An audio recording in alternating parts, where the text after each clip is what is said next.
यदि सप्तम भाव सप्तमेश और कारक पीड़ित नहीं है तो वैवाहिक जीवन अच्छा होगा, लेकिन जरूरी नहीं कि पत्नी और पति के बीच बहुत ही मधुर संबंध हो, प्रेम संबंध हो, क्योंकि समझौता करके भी लोगों का जीवन चल जाता है।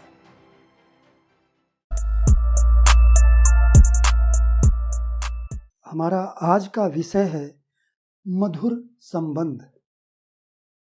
वैवाहिक जीवन में मधुर संबंध।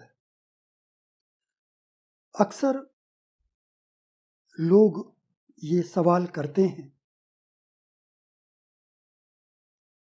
कि हमारा वैवाहिक जीवन कैसा होगा, हमारा जीवन साथी कैसा होगा, स्वभाव कैसा होगा, हम दोनों के बीच प्रेम होगा या नहीं, संबंध अच्छे होंगे या नहीं। तो पति और पत्नी के बीच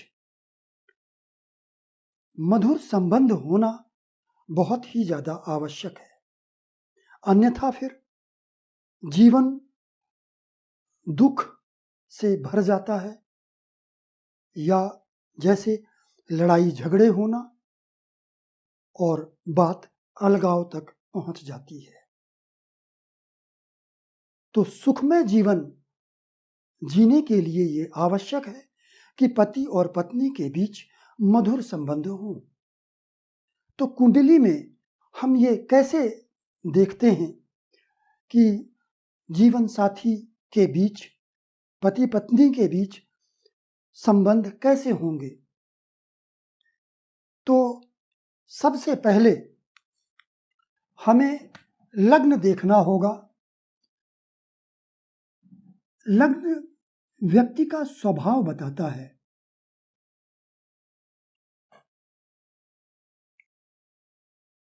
लग्न में राशि कोई भी हो, लेकिन यदि लग्न में क्रूर ग्रह स्थित हैं या क्रूर ग्रहों की दृष्टि लग्न पर है और लग्नेश भी यदि क्रूर ग्रहों के प्रभाव में है, तो फिर ऐसा व्यक्ति क्रूर स्वभाव या निर्दयी स्वभाव का होता है। अब ये कहने का यह भी अर्थ नहीं है कि आपकी कुंडली में यदि लग्न में कोई एक क्रूर ग्रह स्थित है तो आपका स्वभाव निर्दयी होगा।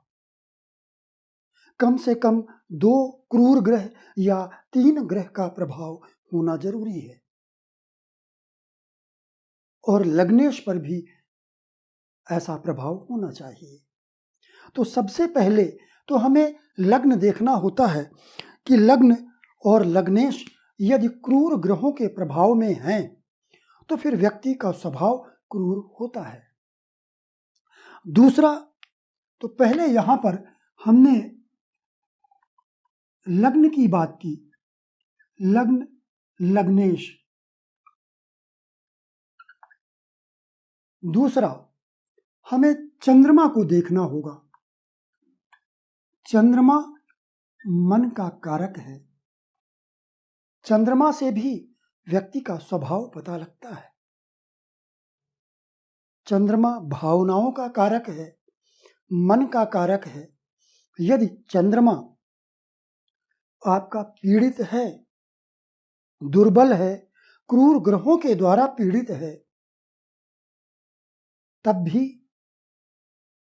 व्यक्ति का स्वभाव, जैसे यदि चंद्रमा पर शनि मंगल का प्रभाव है या राहु मंगल का प्रभाव है, तो भी ऐसा व्यक्ति क्रोधी स्वभाव का हो सकता है।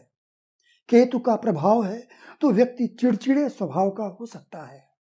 इसलिए जीवन में मधुर संबंध के लिए चंद्रमा का शुभ स्थित होना, बलवान होना जरूरी है। चंद्रमा के बाद हमें सप्तम भाव को देखना होगा। सप्तम एवं सप्तमेश।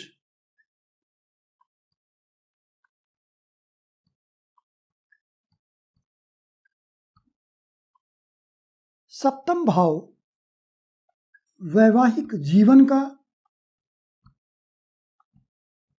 या जीवन साथी का भाव है। सप्तम भाव से ही हम विवाह के बारे में या वैवाहिक जीवन के बारे में जानकारी प्राप्त करते हैं। तो यदि अच्छे वैवाहिक जीवन के लिए सप्तम भाव का स्वामी और सप्तम भाव का कारक, ये 3 प्रमुख अंग हैं। स्त्रियों की कुंडली में सप्तम भाव का कारक गुरु होता है, जो पति का कारक कहलाता है।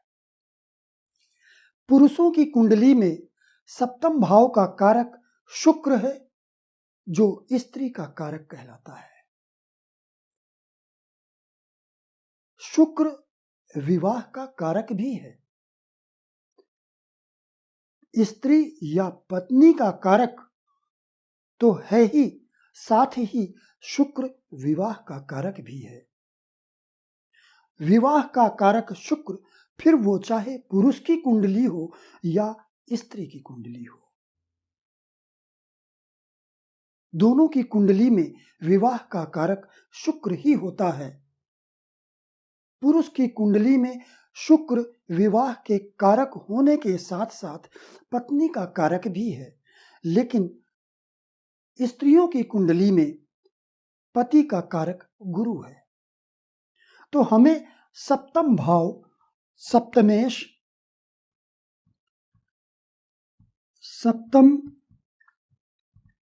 सप्तमेश और कारक, ये 3 देखना आवश्यक है। सप्तम भाव पीड़ित नहीं होना चाहिए। क्रूर ग्रहों का प्रभाव युति अथवा दृष्टि के द्वारा सप्तम भाव पर नहीं होना चाहिए।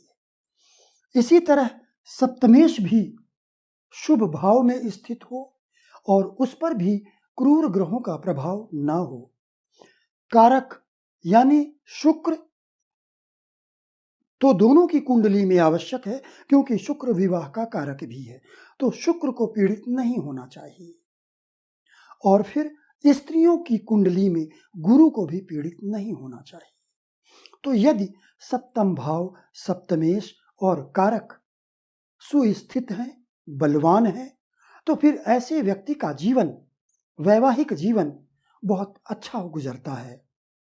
पति एवं पत्नी के बीच संबंध मधुर होते हैं। हालांकि मधुर संबंध के लिए कुछ अन्य बातें भी जरूरी हैं। यदि सप्तम भाव सप्तमेश और कारक पीड़ित नहीं है तो वैवाहिक जीवन अच्छा होगा, लेकिन जरूरी नहीं कि पत्नी और पति के बीच बहुत ही मधुर संबंध हो, प्रेम संबंध हो, क्योंकि समझौता करके भी लोगों का जीवन चल जाता है। तो अब इसके बाद शुक्र को देखा जाएगा। शुक्र बहुत ही महत्वपूर्ण ग्रह है, कम से कम वैवाहिक जीवन के लिए, क्योंकि शुक्र, जैसा कि मैंने अभी बताया कि शुक्र चाहे पुरुष की कुंडली हो या स्त्री की, शुक्र विवाह का कारक है। तो शुक्र को पीड़ित नहीं होना चाहिए, दुर्बल नहीं होना चाहिए। दूसरी बात, शुक्र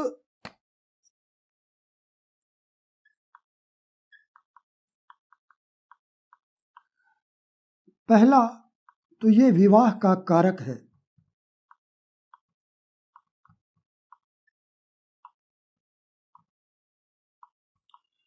दूसरा, शुक्र काम भावना का भी कारक है। वैवाहिक जीवन में काम भावना भी होनी जरूरी है, तभी वैवाहिक जीवन चल सकेगा और नई सृष्टि की उत्पत्ति हो सकेगी। तो शुक्र काम का कारक है। इसके बाद शुक्र प्रेम का कारक भी है।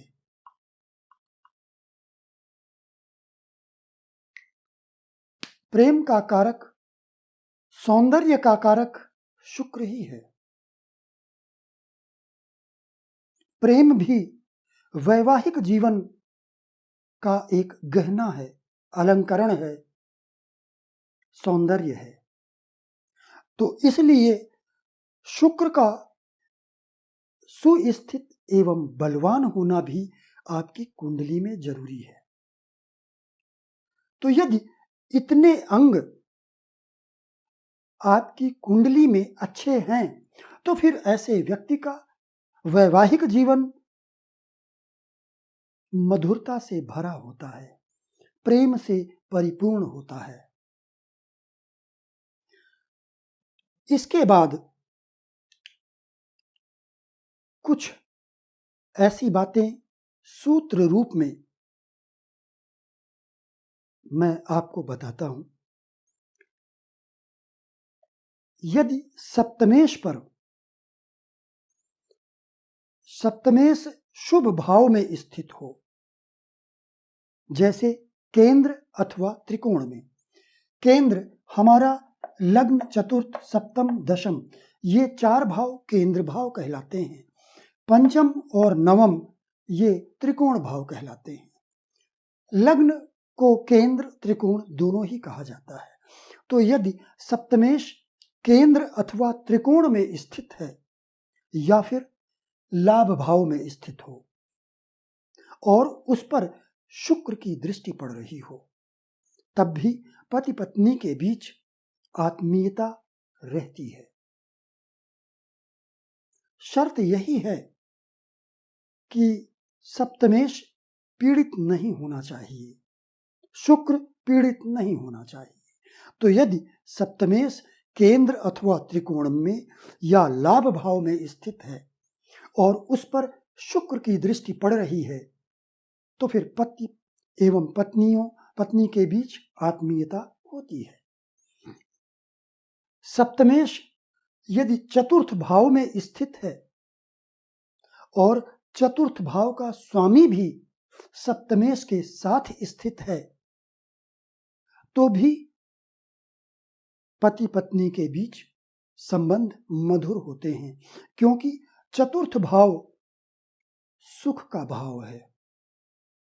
इसे सामान्य भाषा में घर का सुख कहा जाता है या घर का सुख चतुर्थ भाव से देखा जाता है।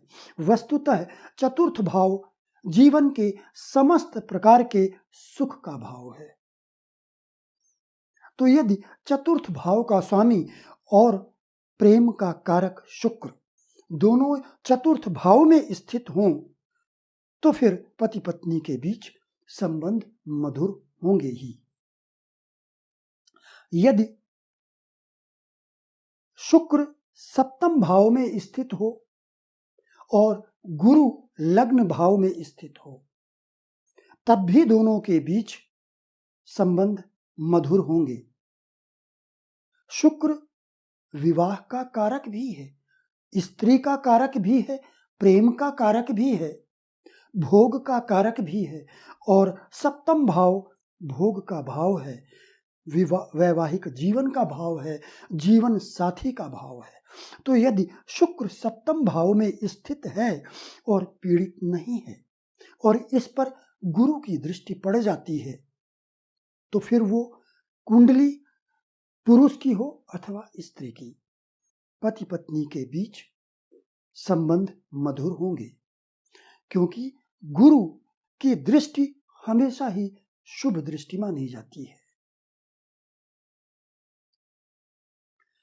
शुक्र और सप्तमेश दोनों कुंडली में किन्हीं भी शुभ भाव में स्थित हों और इन दोनों पर सप्तमेश और शुक्र ये दोनों साथ स्थित हों और इन दोनों पर कुटुंब भाव के स्वामी की दृष्टि हो या चतुर्थ भाव के स्वामी की दृष्टि हो, तब भी वैवाहिक जीवन माधुर्यपूर्ण होता है। कुटुंब भाव जो द्वितीय भाव है वो कुटुंब भाव कहलाता है। तो इसलिए यदि कुटुंब भाव के स्वामी की दृष्टि सप्तमेश एवं शुक्र पर पड़ेगी तो संबंध अच्छे होंगे, या फिर चतुर्थेश की दृष्टि हो तब भी संबंध अच्छे होंगे। तो कुल मिलाकर कुंडली में सप्तम सप्तमेश और कारक को पीड़ित नहीं होना चाहिए और इनमें शुक्र एक महत्वपूर्ण ग्रह है। शुक्र प्रेम का कारक है। तो यदि शुक्र का प्रभाव सप्तम सप्तमेश पर पड़ता है, शुभ प्रभाव, तो फिर वैवाहिक जीवन माधुर्यपूर्ण होता है। चंद्रमा को भी, चंद्रमा चूंकि मन का कारक है, भावनाओं का कारक है, इसलिए चंद्रमा को भी पीड़ित नहीं होना चाहिए। लग्न लग्नेश जो स्वभाव दर्शाता है, तो यदि लग्न लग्नेश पर क्रूर ग्रहों का प्रभाव ना हो तब व्यक्ति का स्वभाव सौम्य होता है, अच्छा होता है। लेकिन यदि क्रूर प्रभाव ज्यादा है तो फिर व्यक्ति का स्वभाव कठोर हो जाता है, निर्दयी हो जाता है।